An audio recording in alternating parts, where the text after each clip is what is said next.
मासूम बहू घमंडी सास। घमंडी और सख्त हृदय वाली पुष्पा 92 वर्षीय अपनी सास विमला पर बहुत जुल्म करती थी। ससुर के गुजर जाने के बाद से पुष्पा ने अपनी सास विमला का जानवरों से भी बदतर हाल कर दिया था। वो उसकी गिनती घर के नौकरों में करती, उसे अलग थाली में खाना देती, रहने के लिए अलग छोटा सा कमरा। ये सब देख पुष्पा के पति आलोक को बेहद दुख होता, लेकिन वे चाह कर भी ना कुछ कह पाते ना कुछ कर पाते। एक तरफ उसकी 92 वर्षीय वृद्ध माँ थी, तो दूसरी तरफ उसकी धर्मपत्नी। वो करता भी तो क्या करता, वो असमंजस में पड़ गया था। तभी एक दिन पुष्पा अपने पति आलोक से कहती है, सुनो जी, मैं सोच रही थी क्यों ना अपने बेटे राहुल की भी शादी करा दे। देखो ना, घर का सारा काम मुझे अकेले करना पड़ता है और वो बुढ़िया की देख रेख भी मुझे ही करनी पड़ती है। मुझसे नहीं होता ये सब। ठीक है, हम राहुल के लिए लड़की देखना शुरू करते हैं। वैसे भी अब उसकी उम्र हो चुकी है। पुष्पा राहुल की शादी के बारे में सोचकर मन ही मन खुश होने लगती है। दरअसल पुष्पा अपने लिए एक ऐसी बहू की तलाश में है जो गाय से भी ज्यादा सीधी और कोयल से भी ज्यादा मीठी हो। बहुत ढूंढने और जांच परखने के बाद देविका के साथ आखिरकार उसकी तलाश पूरी होती है। वो देविका को राहुल के लिए पसंद कर लेती है और एक अच्छा सा मुहूर्त देखकर उनकी शादी करा देती है। ऊंचे संस्कार और सरल स्वभाव वाली देविका ने ससुराल में पहले दिन से ही सबका दिल जीत लिया। वो रोजाना अपने ससुराल में दिन की शुरुआत पूजा पाठ से करती और सबका अच्छे से ख्याल रखती। एक दिन देविका सबके लिए डाइनिंग टेबल पर प्लेट लगाती है। सभी लोग टेबल के पास आकर बैठ जाते हैं। देविका अपनी दादी सास का भी हाथ पकड़कर उन्हें डाइनिंग टेबल पर बिठाती है और उन्हें खाना परोस ही रही होती है कि पुष्पा उसे रोक लेती है। ठहरो देविका। क्या हुआ मम्मी जी? देविका, तुम इस घर में नई हो इसलिए शायद तुम्हें पता नहीं। तुम्हारी दादी सास के लिए अलग थाली है, वो इस थाली में नहीं खाती। देविका मुड़कर विमला की तरफ देखती है और फिर अपनी सास पुष्पा से प्रश्न करती है, लेकिन मम्मी जी, रसोई में तो यही प्लेट थी। तुम यहीं ठहरो, मैं इनके लिए प्लेट लेकर आती हूँ। पुष्पा रसोई में किसी कूड़ेदान की तरह पड़ी प्लास्टिक की प्लेट लेकर आती है और उसी में विमला के लिए खाना लगाती है। जब ये सब देविका देखती है तो वो आश्चर्य में पड़ जाती है और फौरन उठकर रसोई घर से दूसरी प्लास्टिक की प्लेट भी ले आती है। अरे बेटा, ये दूसरी थाली तू किसके लिए लाई है? देविका मासूमियत के साथ जवाब देती है, आपके लिए मम्मी जी। हाँ, मेरे लिए? पर क्यों? माँ जी, जब आपने अपनी सास यानी मेरी दादी सास को प्लास्टिक की प्लेट में खाना लगाया तो मैं समझ गई कि यह ज़रूर आपके घर की कोई परंपरा होगी, इसलिए मैं आपके लिए भी ये प्लास्टिक की प्लेट ले आई। अब आप अपनी सास के लिए इस प्लेट में खाना लगा दीजिए और मैं अपनी सास के लिए इसमें खाना लगा देती हूँ। देविका की बातों से पुष्पा हैरान हो जाती है। वो सोच में पड़ जाती है कि वो अपनी बहू देविका की मासूमियत पर खुश हो या फिर उसकी नासमझी पर दुखी।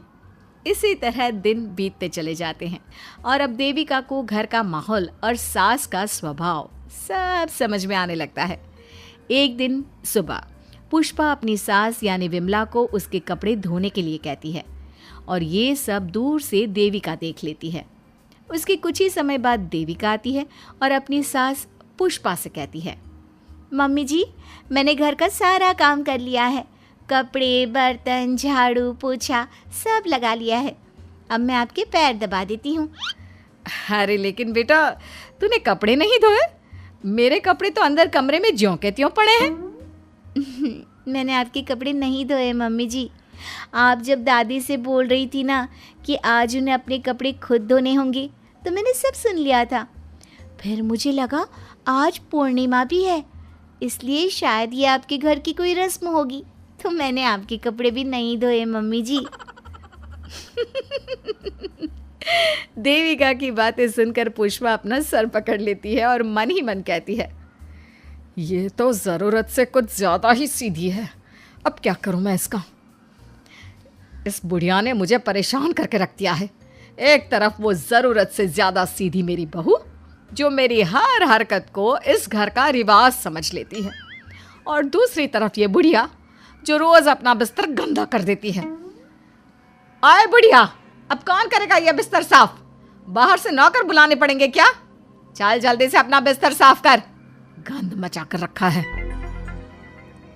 बहू, तू ऐसा क्यों कहती है? मैंने तेरा क्या बिगाड़ा है? मैंने तो कभी तुझसे ऊंची आवाज में बात तक नहीं की, पर तू मुझसे इतनी नफरत क्यों करती है? तभी वहां आलोक, देविका और उसका पति आ जाता है। क्या हुआ पुष्पा, तुम माँ पर ऐसे क्यों चिल्ला रही हो? अरे देखो ना अपनी माँ को, इस बुढ़िया ने अपने बिस्तर का क्या हाल कर रखा है। कितनी बदबू आ रही है इस बिस्तर से, किसी काम की नहीं ये बुढ़िया। आप एक काम क्यों नहीं करते, इस बुढ़िया को वृद्धाश्रम क्यों नहीं छोड़ आते? आलोक ये सुनकर परेशान हो जाता है।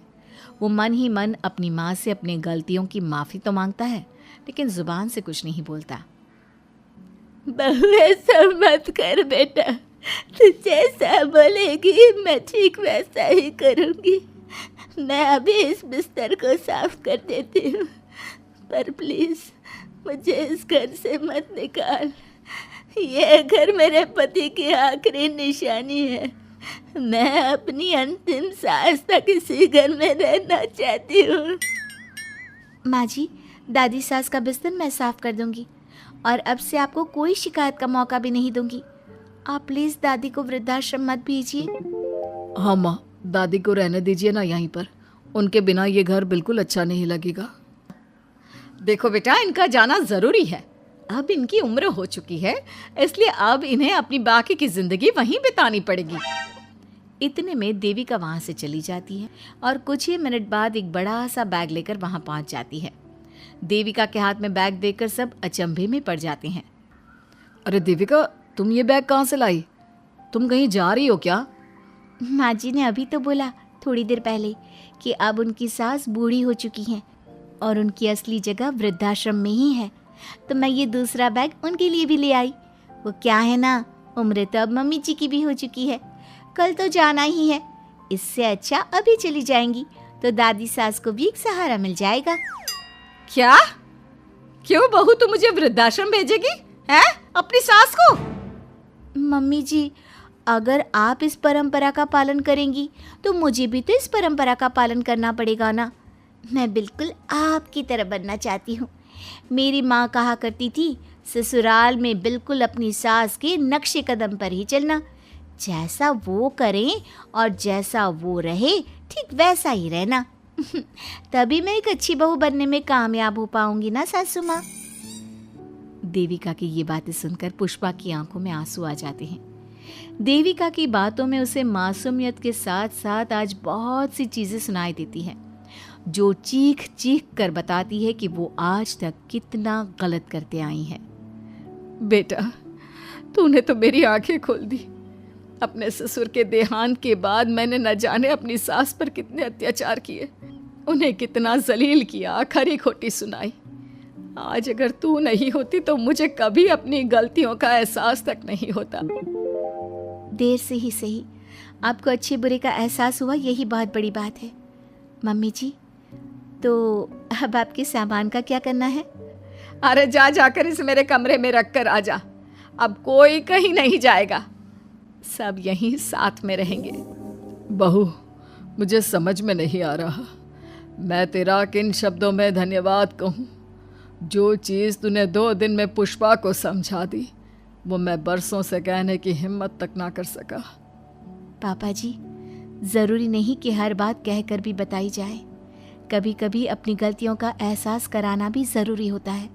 और मैंने भी मम्मी जी के साथ ठीक वैसा ही किया, उन्हें उनकी गलतियों का एहसास कराया और देखिए आज सब ठीक हो गया।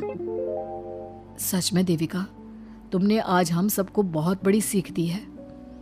अब पुष्पा सुधर जाती है और घर की पूरी जिम्मेदारी देविका को सौंप देती है और अब उनका परिवार एक सुखी और समृद्ध परिवार की तरह रहने लगता है।